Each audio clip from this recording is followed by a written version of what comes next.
Welcome to The Big Story. I'm Olivia Quay. Subscribe to the Straits Times channel so you don't miss an episode. New laws will be introduced to tackle online harms like scams, foreign interference, online gambling and inappropriate sexual abuse material. Saying this at the debate on the Home Affairs Ministry's budget, Second Minister for Home Affairs Josephine Teo stresses that because these pose a threat to the safety of Singaporeans, they must be dealt with in the same way as physical threats. The proposed Online Criminal Harms Act builds on our current laws in three ways. First, it will expand the scope of regulatory levers that we can apply to online criminal activities. This includes powers to stop or remove online communications that would facilitate crimes in the physical world, such as inciting violence. Second, it will increase the scope of entities we can act against.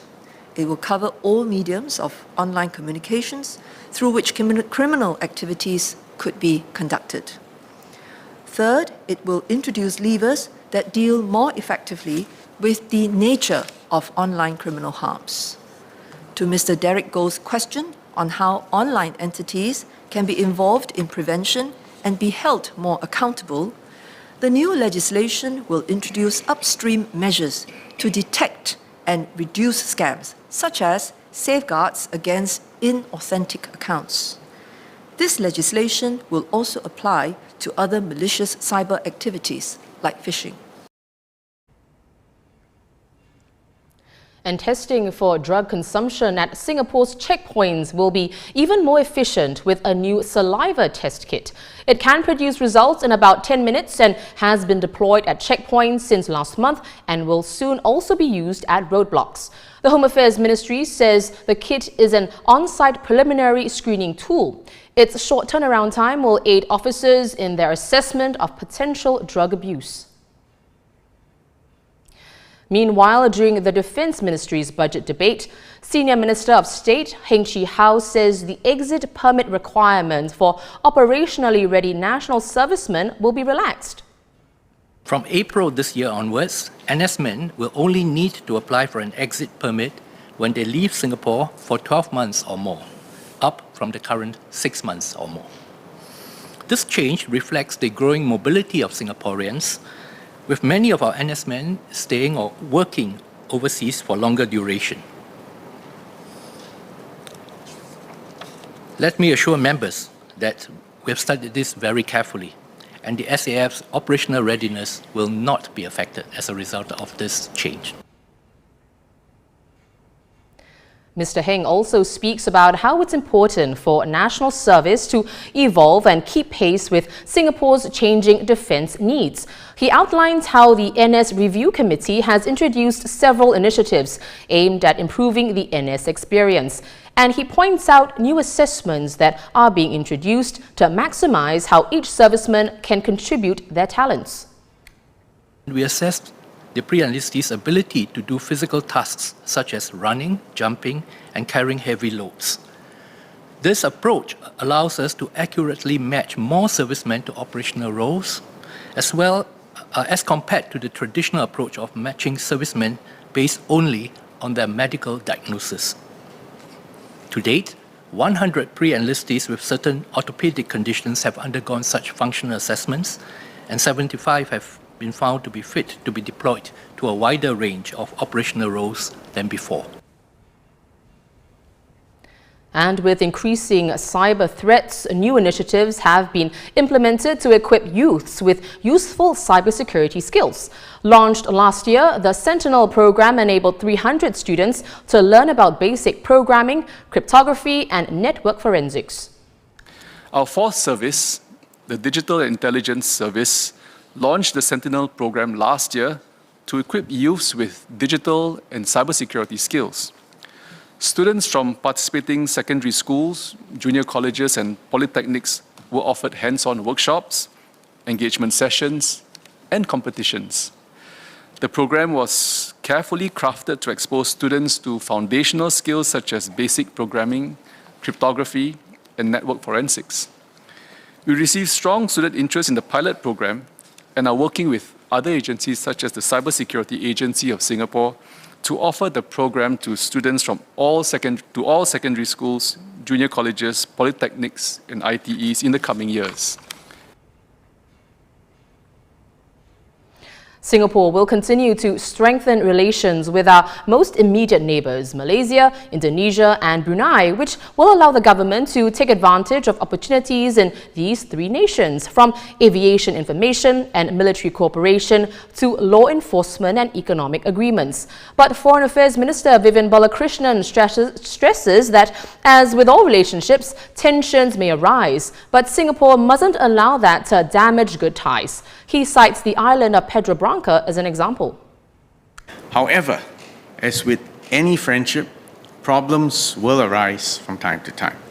For example, whilst the issue of sovereignty over Pedra Branca has been conclusively settled, Malaysia has raised objections to Singapore's development works at Pedra Branca.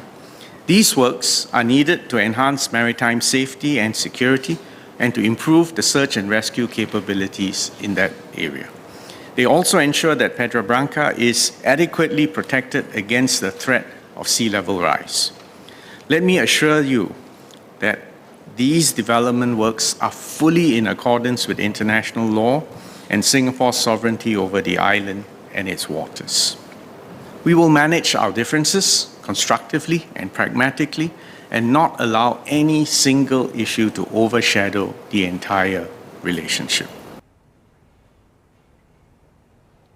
Dr. Balakrishnan also says Singapore won't escape the spillover consequences as the US and China continue to reduce their mutual interdependence. The US is the largest foreign investor here and Singapore's top trading partner for services, while China is our top trading partner in goods.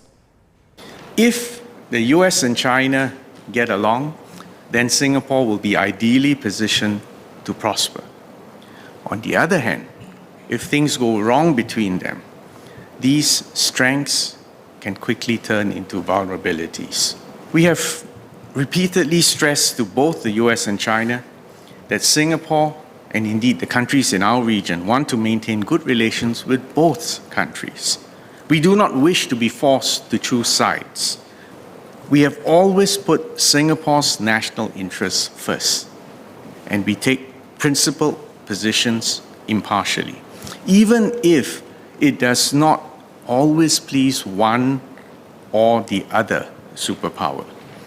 And we need the quiet confidence and the national unity to do so consistently for the long term. In other news, the Maserati used by its driver to drag a police officer along the road back in 2017 will be forfeited to the state. The value of the car wasn't disclosed, but the driver, Lee Cheng-Yan, had pleaded to have it returned, saying he wanted to sell it in order to provide for his two daughters. His sister had also claimed that he had promised the car to their parents to settle his legal fees. Lee is currently serving a jail sentence for various offences, including driving while under disqualification. The four people charged in connection with the killing of Hong Kong socialite Abby Choi have been denied bail. Choi's ex-husband, his father and older brother have all been charged with murder, and a 63-year-old woman has been handed one count of obstructing the case. The brutal killing has gripped international headlines, in part due to its gruesome details, following the discovery of parts of the 28-year-old's dismembered body over the weekend. And elsewhere, Everything Everywhere All at Once is really scooping up those awards, bagging the top film prize at the Screen Actors Guild Awards. It's often seen as a preview to the Oscars, which will be held next month. And the movie's Asian cast is making history with those acting honors as well. Michelle Yeoh, the first Asian to win the SAG for Best Female Actor, and Ke Huy Quan for Best Male Supporting Actor. Well, those are our top stories today. Visit straitstimes.com for more news and our YouTube channel for more videos. Subscribe by hitting the red button below. I'm Olivia Quay, and I'll see you tomorrow on The Big Story.